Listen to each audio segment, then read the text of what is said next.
Hello everyone. Welcome to my channel. आपका स्वागत है मेरे चैनल में। आज मैं आपसे बात करने वाला हूँ एक बहुत ही इम्पॉर्टेंट विषय पे जिसके बारे में कोई सा चर्चा करना नहीं चाहता। खाने की बर्बादी को कैसे रोकें। आइए आपको मैं शुरुआत करता हूँ एक छोटी सी स्टोरी से। एक बार रतन टाटा जर्मनी के किसी एक होटल में खाना खाने गए। वहां जाने के बाद उन्होंने टेबल बुक किया और कुछ खाना ऑर्डर किया। खाने का इंतजार करने लगे। तभी उनकी नज़र वहां के टेबल पर गई और उन्होंने देखा तो वो आश्चर्यचकित हो गए। उन्होंने देखा कि किसी भी टेबल पे जरूरत से ज़्यादा भोजन नहीं है। क्योंकि भारत में अक्सर देखा जाता है कि खाने की टेबल पे खाने से ज़्यादा खाना होता है और वो काफ़ी सारा खाना बर्बाद होता है।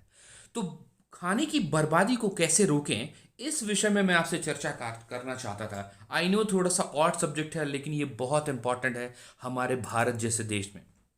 यू नो तो मैं इस बारे में बात करना चाहता हूँ कि क्या प्रभाव पड़ता है भोजन की बर्बादी का हमारे पर्यावरण पर। यू नो कैसे चीज़ें वेस्ट होती हैं, किस प्रकार से भोजन अधिक बर्बाद होता है और उसका हमारे जीवन पर सबसे ज़्यादा प्रभाव इस प्रकार से पड़ता है क्योंकि खेती बाड़ी पे भी प्रभाव पड़ता है। आइए हम बात करते हैं कि फूड वेस्ट ऑडिट करें। मतलब वो होता क्या है, होता ये है कि हम ये विचार करें कि जो हम खाना बनाते हैं, जो हम खाना खाते हैं, कैसे उसको हम प्लान कर सकते हैं। तो पहला पॉइंट है उसमें, हम अपने मील को प्लान कर सकते हैं कि हमारा जो मील होगा, अगर हम सुबह ये बनाएंगे तो हम दोपहर में क्या खा सकते हैं, शाम को क्या खा सकते हैं, इस बारे में हम बात कर सकते हैं। और अब प्लान करके अगर चलेंगे तो बिल्कुल खाना वेस्ट होने की कोई चांसेस नहीं है। दूसरा पॉइंट है, हम उतना ही खाना पकाएं जितना खाना हमें ज़रूरत है। यू नो ज़रूरत से ज़्यादा अगर हम खाना बना भी लेते हैं तो हमें हमारे पास एक प्लानिंग होनी चाहिए कि उस खाने का हम इस्तेमाल कैसे करेंगे। जैसे हमारे आसपास अगर कोई भूखा है तो उसको हम अपने खाने से कैसे उसकी भूख मिटा सकते हैं, ये हमें सोचना पड़ेगा। इस सोच के साथ अगर हम आगे बढ़ेंगे तो अपने भारत को हम आगे लेके जा सकते हैं। आइए हम अगले पॉइंट की तरफ बढ़ते हैं।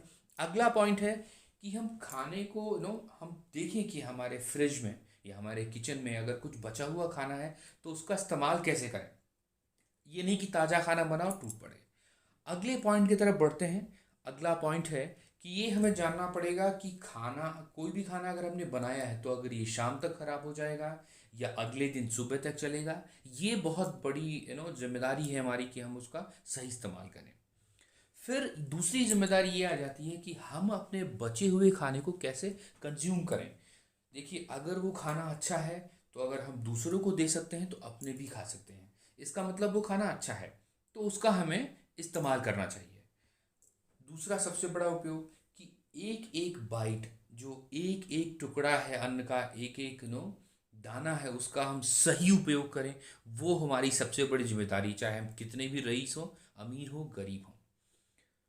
जो हमारे पास जिस चीज़ का हमारे पास इस्तेमाल नहीं है, सपोज हम राइस ज़्यादा नहीं खाते हैं, हमारे पास राइस ज़्यादा है या शुगर ज़्यादा है, हम इसका दान कर सकते हैं, दूसरों को दे सकते हैं। ये अगर हम दिमाग में रखें तो हम जरूर आगे बढ़ेंगे। एक बहुत ही बेसिक चीज़ मैं बात करने वाला हूँ कचरे के सेग्रीगेशन का। आज भी पढ़े लिखे लोग गीला और सूखा कचरा अलग करने में संकोच करते हैं। खराब सब्जियों और पत्तियों को तुरंत निकाल देना चाहिए। उनका हमने देखा है, लोग सब्जी लाते हैं फ्रिज में रख देते हैं। नहीं, उसको छांटिए बीनिए, देखिए उसमें क्या अच्छा है क्या खराब है, उसको इमीडिएटली निकालिए क्योंकि उसका बुरा असर पड़ सकता है हमारे ऊपर। हम जानना चाहेंगे कि इन सारे पॉइंट्स में आपकी क्या प्रतिक्रिया है। कुछ अगर मैं मिस कर गया हूँ आप बताइए उसमें क्या ऐड करना है, हम जरूर ऐड करेंगे। और अगले वीडियो में मैं ये वादा करता हूँ कि मैं ऐसे ही टॉपिक्स के बारे में मैं बात करूँगा। मैं यूट्यूब मैंने ज्वाइन किया है ताकि मैं एक अवेयरनेस ला सकूँ। मैं मानता हूँ मैं एक अमेचर हूँ, अभी मुझे बहुत अच्छे से वीडियो बनाना नहीं आता, लेकिन मैं आपको वादा करता हूँ कि मैं आगे आने वाले टाइम में ऐसे ऐसे टॉपिक पे वीडियो लेके आऊँगा जो बाकी के यूट्यूबर नहीं बनाते हैं। मैं यहाँ किसी की बुराई नहीं करना चाहता, मैं ये कह रहा कि मैं यूट्यूब पे आया हूँ क्योंकि यूट्यूब में दुनिया को बदलने की एक छोटी सी शुरुआत करना चाहता हूँ, है ना। तो आइए इसी के साथ एक हम प्रण लें कि हम खाना वेस्ट नहीं करेंगे, अपने भारत में जो भूखे हैं उनका पेट भरेंगे। इसी के साथ फिर मिलते हैं अगले वीडियो में, जरूर मिलेंगे आपसे एक नए टॉपिक के साथ। आपके कमेंट का इंतजार रहेगा। तब तक के लिए बहुत बहुत धन्यवाद। Please subscribe and like my video. Thank you.